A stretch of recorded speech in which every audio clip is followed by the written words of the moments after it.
Et pour réaliser ce choix, on va aborder plusieurs études cliniques.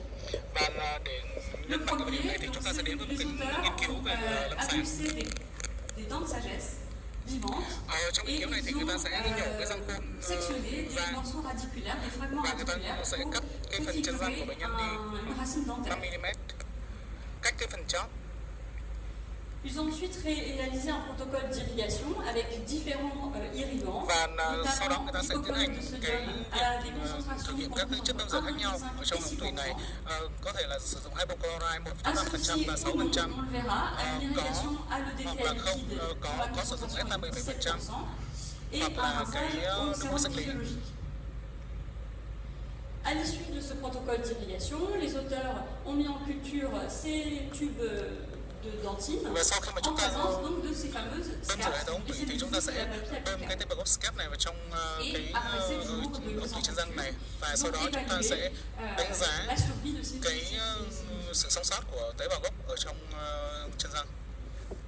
et vous avez ici donc les résultats de cette étude qui ont montré que lorsque l'on irrigue le canal avec de l'EDTA à 17% seul, on a une augmentation significative du nombre de ces souches. Alors que lorsque l'on utilise l'hypochlorite seul avec une concentration entre 0,5 et 6%, on a une diminution significative donc de la population cellulaire. L'élément intéressant dans cette étude est le suivant. Lorsque l'on a associé une irrigation à l'hypochlorite avec une irrigation à l'EDTA, eh bien vous voyez, on a à nouveau une augmentation significative du nombre de cellules souches, ce qui a permis aux auteurs de conclure que l'hypochlorite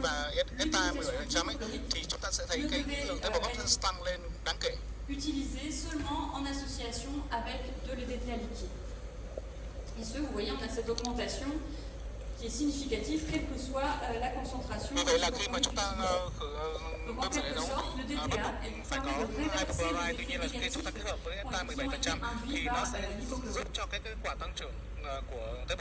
L'hypochlorite seul présente des effets donc cytotoxiques. On va avoir une libération des dérivés chlorés qui vont contaminer la paroi canalaire et qui vont ensuite compromettre la survie des cellules souches. On sait également que ces effets cytotoxiques ils sont proportionnels à la concentration de l'hypochlorite. Une concentration limitée en hypochlorite. Et enfin, on sait également que l'hypochlorite elle a des effets protéolytiques, c'est-à-dire qu'elle va diminuer le nombre de facteurs de croissance qui sont présents dans le tissu.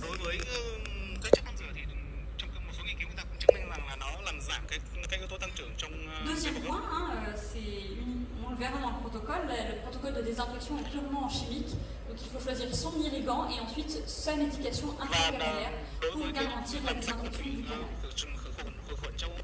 Dans cette seconde étude, les auteurs ont réalisé un protocole qui est similaire, vous voyez, avec l'adduction de dents de sagesse, préparation ici de petits fragments dentaires, protocole d'irrigation, donc le protocole choisi est directement lié à l'étude précédente, une irrigation à l'hypochlorite à 1,5%, un rinçage au sérum physiologique, suivi d'une irrigation à l'EDTA à 17%. Et enfin, le protocole d'irrigation se conclut par l'irrigation au sérum physiologique. Les disques sont ensuite mis en culture avec une médication intracanalaire avec 4 solutions possibles. La première est un mélange, un trimix d'antibiotiques qui va contenir du métronidazole, de l'acide prophylactique et de l'aminocyte. Deuxième médication évaluée, un double mélange cette fois-ci d'antibiotiques qui associe le métronidazole et l'acide prophylactique. Et enfin, troisième médication évaluée, hydroxyde de calcium. Un quatrième groupe est traité par sérum physiologique pour réaliser le groupe contrôle dans cette étude. À l'issue de 7 ou 28 jours de médication intracanalaire, les auteurs ont réalisé un nouveau protocole d'irrigation comme précédemment décrit. Et ils ont ensuite mis en culture ces fameux scapes spécifiques de la partie apicale au sein donc, de ce canal simulé ici pour une mise en culture durant 7 jours. À l'issue des 7 jours de culture, ils ont évalué donc, la survie des cellules. Et les résultats sont schématisés ici par deux graphiques. Le premier graphique nous permet d'observer que lorsqu'on utilise en médication intracanalaire le triple mélange ou le double mélange d'antibiotiques à une concentration de 1000 mg par millilitre, on a une nécrose totale de nos cellules souches après 7 jours de mise en culture. En revanche, lorsqu'on utilise une médication intracanalaire à l'hydroxyde de calcium, on a une augmentation significative du nombre de cellules souches. Donc l'hydroxyde de calcium, en plus d'assurer la survie des cellules souches, il promeut leur différenciation et leur multiplication. Enfin, lorsque l'on utilise en médication le triple mélange ou le double mélange mais à une concentration inférieure à 1 mg par millilitre, on voit qu'on a une population cellulaire qui est quasiment identique ici au groupe contrôle.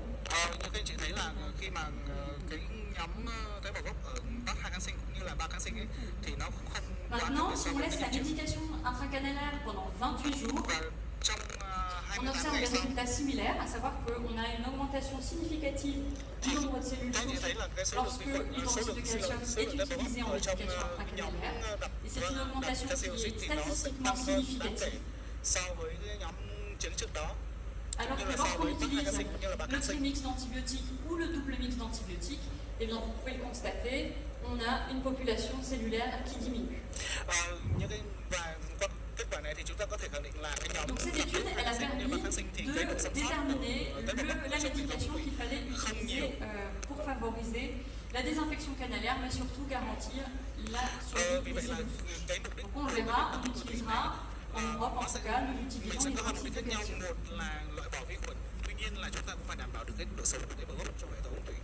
Ce qui nous amène donc à la réalisation de notre première session de ce protocole que nous allons voir étape par étape. Donc la première étape, elle consiste tout d'abord à une désinfection péribuccale et intrabuccale à l'aide de povidone ici la bétadine. Ensuite, vous réalisez votre anesthésie para-apicale de manière conventionnelle. Vous réalisez bien sûr la pose du champ opératoire. Votre cavité d'accès endodontique selon les mêmes critères habituels en endodontie. Et vous allez ensuite réaliser le barrage canalaire de votre dent nécrosée. Alors il s'agit là simplement d'un barrage canalaire et aucunement d'une mise en forme canalaire. On ne doit pas préparer le canal, étant donné qu'on est déjà dans une situation clinique où les parois radiculaires sont déjà fines et donc fragiles sur le plan mécanique. Ensuite, donc, nous venons irriguer l'hypochlorite de sodium à la concentration de 1,5%. Et il faut utiliser le volume qui est recommandé par la Société européenne d'endodontie. C'est un volume de 20 ml. Et dans ces cas-là, vous avez vu, on cherche à avoir une désinfection du canal qui est purement-chimique. Donc il est important pour garantir cette désinfection de respecter les volumes qui sont donnés. On rincera ensuite le canal au sérum physiologique avec 5 ml de sérum physiologique. Et puis on procédera au séchage du canal, donc avec des pointes de papier stériles de On réalisera enfin une irrigation à l'EDTA liquide à 17%, donc même chose, même volume pour l'hypochlorite, 20 ml. Et enfin, on préparera notre médication intracanalaire, donc ici de l'hydroxyde de calcium, et je peux vous conseiller d'utiliser un hydroxyde de calcium en poudre dont vous allez vous-même préparer la pâte en la mélangeant avec du sérum physiologique. Il convient d'éviter les préparations des laboratoires, puisque dans certaines, comme par exemple le Dical, ces préparations elles peuvent contenir une base résine qui va perturber ensuite la survie de nos cellules souches dans le canal. Vous préférez une préparation magistrale, poudre d'hydroxyde de calcium mélangée au sérum physiologique.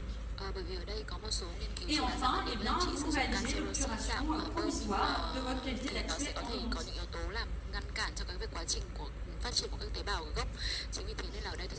Vous allez laisser cette médication intracanalaire durant 2 à 4 semaines et vous allez convoquer votre patient pour le second rendez-vous. Trong buổi hẹn thứ hai này Même thì chose pour ce chúng ta second cũng sẽ tương rendez-vous, tự on như va vậy. procéder à Chúng ta cũng différentes sẽ étapes có những cái bước d'irrigation để intracanélaire. bơm rửa Et là encore, il va falloir choisir le bon và sau đó élément chúng ta cũng sẽ pour éviter phải de compromettre la survie des chọn vào cái vật futurs liệu cellules. để bơm rửa ống tủy một cách phù hợp.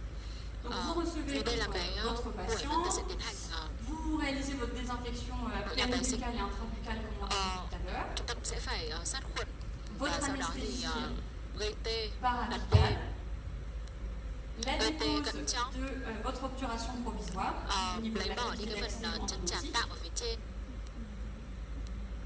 Ensuite, vous allez procéder Sau à đó une thì irrigation chúng ta sẽ bơm à rửa l'eau bằng liquide ETA à 17%. 17%. Et là, même chose, vous Và allez sau utiliser un volume và de bơm 20 thì sẽ ml. dùng khoảng đến 20 ml ETA Dans cette 17%. étape-là du protocole, on va Trong plus cái protocol utiliser này l'hypochlorite de thì chúng ta sodium, sẽ on a không vu sử pour dụng ses effets hypochlorite nữa. cytotoxiques, donc on va écarter complètement cette solution d'irrigation. Nên là trong cái buổi thứ hai này mình sẽ không có sử dụng hypochlorite mà chỉ sử L'objectif dụng de bơm rửa bằng l'irrigation ETA à thôi. l'eau liquide est double. Thế nên Premièrement, là il có hai permet mục tiêu để d'éliminer chúng ta bien sử sûr dụng cái le này. dioxyde de calcium contenu Thì dans nó le sẽ lấy canal. bỏ những phần canxi thừa ở bên trong ống Et tủy. deuxièmement, Và thứ il va hai nữa permettre là de cho phép là déminéraliser la chúng ta surface sẽ dentinaire radiculaire. Et cette déminéralisation, elle va ta sẽ làm permettre de bứt libérer khoáng un certain nombre de facteurs cái de phần croissance thành trong qui ống sont tủy và như thế nó sẽ contenus giúp dans la giải phóng matrice các cái tế bào dentinaire gốc lors de la formation donc, de dentine và nó sẽ giúp radiculaire. cho cái quá trình mà kéo C'est dài une nhân étape răng trong quá trình mà ta importante tiến hành puisqu'on va tái sinh avoir nội une nhai action tái sinh biologique, puisqu'on va libérer des facteurs de croissance. và nó à sẽ cette giúp để étape-là giải du phóng các protocole. yếu tố tăng trưởng trong quá trình để giúp cho kéo dài thân răng. On va également réaliser un Sau đó thì rinçage mình cũng au sérum sẽ bơm biologique rửa de bằng 5 nước muối sinh ml, lý 5 ml, sécher brièvement le canal, làm là khô pas besoin de parfaitement sec. và giúp và làm nào để đảm bảo cho cái ống tủy hoàn toàn được khô ráo uniquement d'éliminer l'excédent de sérum physiologique.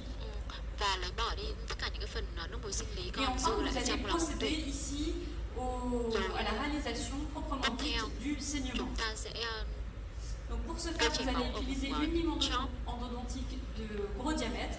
Chúng ta sẽ sử dụng một cái file mà có cái đường Et kính vous allez lớn passer au-delà de l'apex và chúng ta sẽ avec pour objectif cho de nó créer pass đi un qua cái saignement. phần chóp của phía trên. À cette étape, le Thì saignement ở doit trong cái bước này remonter au sein chúng ta du sẽ nhìn canal thấy là jusqu'à cái la phần chảy máu barrière amélosémentale. nó sẽ dâng C'est cao une lên étape qui peut đến être cho đến assez khi longue, là puisque la chạm formation du đến cái calcul phần ranh giới sanguin men ngà. peut prendre jusqu'à 15 minutes. Là, il faut raconter de meilleures histoires et détourner l'attention du patient pour faire passer donc, ces 15 minutes. C'est une étape, donc cette formation du caillot sanguin qui va être cruciale, puisque c'est le point clé numéro 7. Dans notre caillot sanguin, on va retrouver de nombreux facteurs de croissance, mais également, c'est par ce biais qu'on va recruter les cellules souches de la papille apicale, les fameuses CAPS. Quand on va passer au-delà de l'apex avec l'aliment endodontique, on va faire recruter ces cellules avec le saignement. C'est la réalisation de ce saignement qui nous permet la migration des CAPS au sein du canal. Et enfin, on va le voir, le caillot sanguin, il va avoir un rôle important en termes de soutien et de formation donc, du futur tissu Và tất cả những tế au bào sein này du thì canal. nó sẽ giúp cho quá trình hình thành cái mô răng Donc c'est une étape sau đấy. véritablement importante. Si vous n'obtenez pas à cette étape-là un saignement suffisant, vous ne pouvez pas passer à l'étape supérieure. Nâng đỡ các vật liệu sinh học mà chúng ta sẽ đặt lên phía trên. Une fois donc que vous avez obtenu votre caillot sanguin, vous allez placer au contact de ce caillot une éponge de collagène de type Sau khi mà chúng ta đã hình thành khối Et thì chúng ta sẽ l'ensemble va permettre d'assurer le maintien du caillot au sein du canal. màu đông này. Ce caillot, vous allez ensuite le coiffer à l'aide d'un biomatériau et ici a été utilisée donc la chúng ta luminescence. sẽ dùng vật liệu sinh học đặt lên trên cái bông collagen để là bắt đầu quá trình tái sinh. In fine, vous allez obtenir un canal qui va contenir Và trong quá trình này chúng ta sẽ hình dung là trong cái coiffé hệ thống của par chúng ta sẽ une có éponge collagène màu đông. et un ciment, vous allez le voir, Chúng ta sẽ bioactif. có cái bông collagen cũng như là cái vật Et liệu sinh học. votre ciment bioactif doit être placé à l'entrée du canal, c'est-à-dire à la Và jonction cái vật liệu sinh học này chúng ta sẽ amélo-sémentaire. ngay cái miệng ống tủy. Bien sûr, pour réaliser une radiographie rétroalvéolaire de contrôle, Sau đó chúng ta sẽ chụp cho bệnh nhân chụp X-quang để kiểm tra.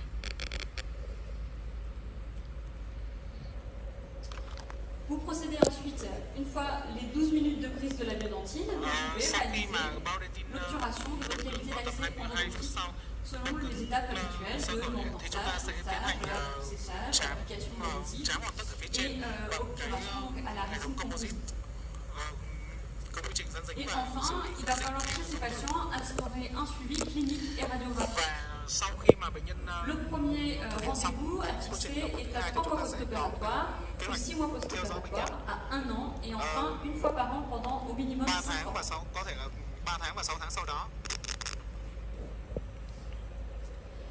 Alors, point clé numéro 8, le choix du biomatériau en ce qui concerne donc le coiffage du caillou pulvaire.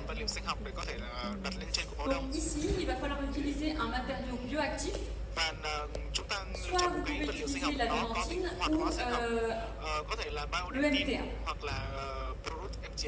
Alors, comment choisir finalement entre le biodentine ou le MTA dans cette situation clinique précise? Alors, le MTA, il contient une molécule de l'oxyde de bismuth, et cet oxyde de bismuth, au contact du sang, va induire des colorations dentaires. Donc ici, lorsque nous sommes sur une incisive centrale permanente, on peut avoir apparition de coloration donc, au niveau de ces dents, donc coloration inesthétique pour le patient. Alors au contraire, la biodentine, elle ne contient pas d'oxyde de bismuth, donc on n'aura pas cette problématique de discoloration. Donc on a moins de risques avec la biodentine. Ici, dans ce cas précis, on utilisera préférentiellement la biodentine.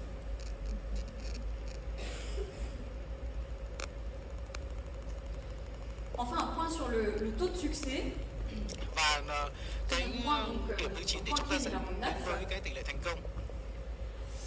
On observe dans la littérature que les techniques par régénération endodontique, elles ont un taux de succès compris entre 91 et 100%. En parallèle, les techniques par apexification, on a vu au début dans les dents permanentes nécrosées, on a deux options thérapeutiques. L'option par apexification, avec la mise en place d'un bouchon apical ici, par exemple dans cette situation clinique ici, de biodentine, avec l'obturation ensuite des 2 tiers radiculaires à la glutaperca. Et dans ce type de protocole, dans la littérature, on retrouve des taux de succès compris entre 70 et 100%. Alors l'ensemble des résultats de la littérature n'a pas montré de différence significative en termes de taux de succès entre ces deux techniques.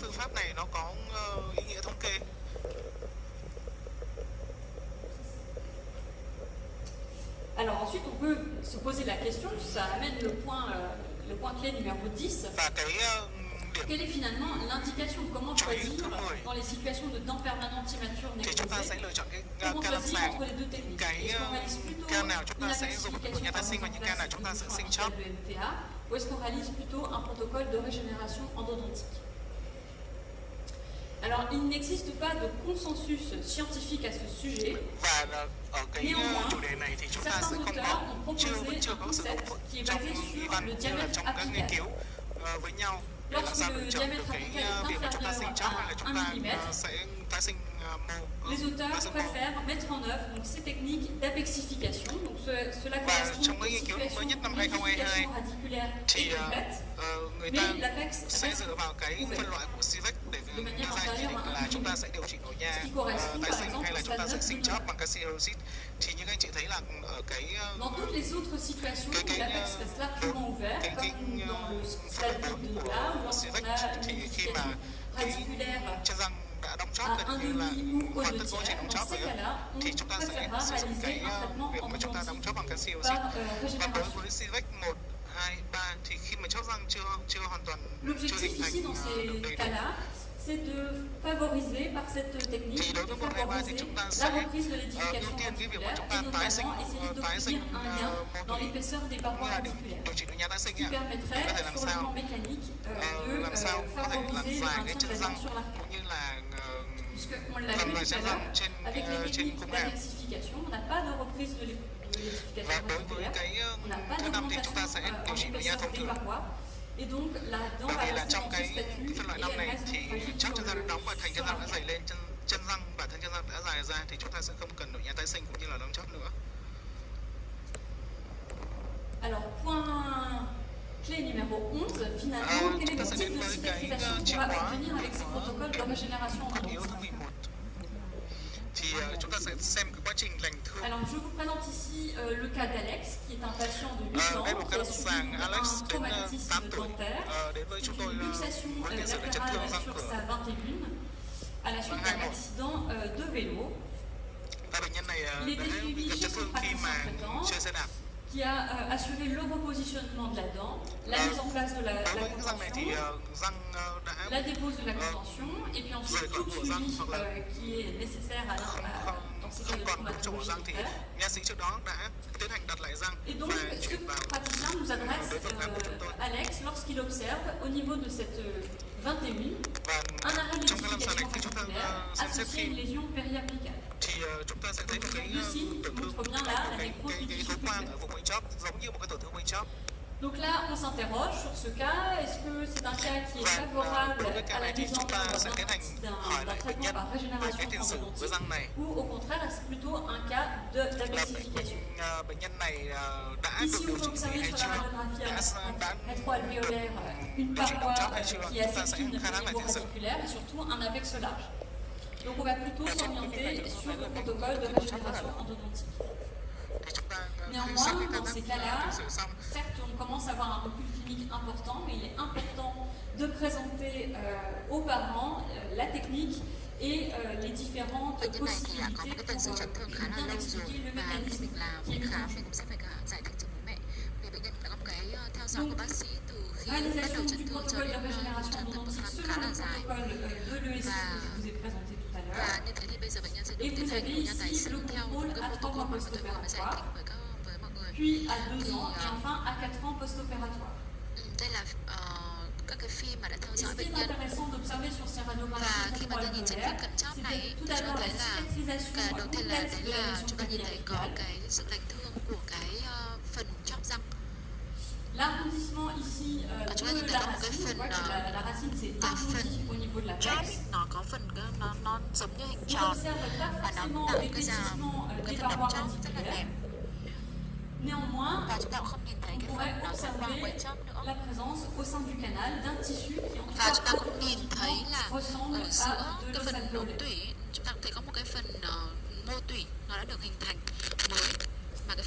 Cas clinique numéro 2, cette fois-ci on reçoit Alma qui consulte au CHU de Nancy pour une lésion carieuse profonde ici sur cette prémolaire.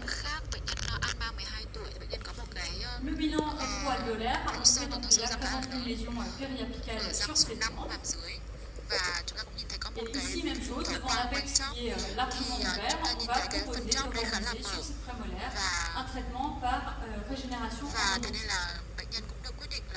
Vous avez ensuite la radio post-opératoire après mise en place du traitement. Donc vous retrouvez ici le coiffage du caillot avec de la biotine sur une épaisseur qui doit mesurer au minimum 4 mm. Donc à mesurer à partir de la jonction amélo-sémentaire. Et vous retrouvez ici le contrôle rétroalvéolaire radiographique à 3 ans post-opératoire. Ici, même chose, vous pouvez observer la cicatrisation totale de la lésion périapicale. Et également l'arrondissement de l'apex. Et au sein du canal, un tissu qui, encore une fois, radiographiquement semble ressembler, en tout cas on n'a pas de certitude, à de l'os alvéolaire. Donc finalement, sur ces deux cas cliniques, je voulais vous présenter pour vous montrer qu'avec ces protocoles de régénération endodontique, on obtient une cicatrisation des lésions périapicales, ce qui sur le plan clinique nous convient parfaitement puisque ça permet de résoudre le problème infectieux ici et de maintenir la dent sur l'arcade. Donc d'un point de vue clinique, nos challenges sont respectés. Maintenant, d'un point de vue biologique, quel est le tissu qu'on retrouve ici au sein du canal? Et finalement, bien un tissu qui qui ressemble à un tissu pulpaire et à la palissade odontoplastique. Rappelez-vous, l'objectif premier des techniques de régénération endodontique, c'est de recréer un tissu qui soit identique tant sur la cellule que sur la fonction au tissu qui était préalablement lésé. Ce qui nous amène au point clé numéro 12. Et à cette étude, donc menée par l'équipe d'Asilva, qui a traité de manière endodontique certaines dents traumatisées grâce au protocole donc, de régénération endodontique. Et certaines dents ont dû être extraites et les auteurs en ont profité pour réaliser ces études en microscopie optique. Ils ont ainsi pu mettre en évidence la présence au sein du canal d'un tissu qui soit minéralisé, que vous retrouvez ici et ici, un tissu minéralisé, et également un tissu minéralisé ici, associé à un tissu conjonctif. Et enfin, ils ont mis en évidence également la présence de vaisseaux sanguins qui est matérialisé ici par la petite flèche bleue. En aucun cas, dans cette étude, n'a été retrouvée la présence de cellules pulpaires ou d'odontoblastes. Donc finalement, on obtient plutôt un tissu qui ressemble à un tissu sémento-alvéolaire.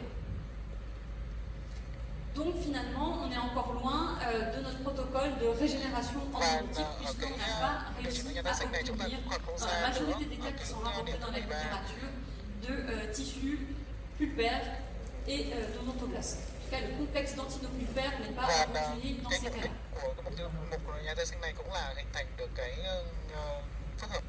Donc si sur le plan clinique, on obtient bien une cicatrisation des lésions périapicales, sur le plan biologique, on est encore, entre guillemets, déçu puisqu'on n'a pas répondu à nos objectifs principaux.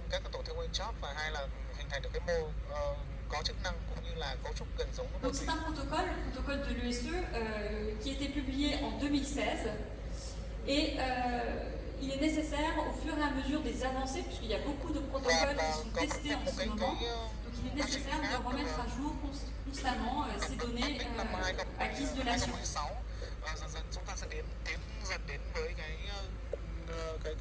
Enfin, point clinique numéro 13, quelques considérations orthodontiques, puisque ce sont des dents qui peuvent être amenées à être traitées ensuite d'un point de vue orthodontique, qui peuvent être incluses dans un traitement orthodontique.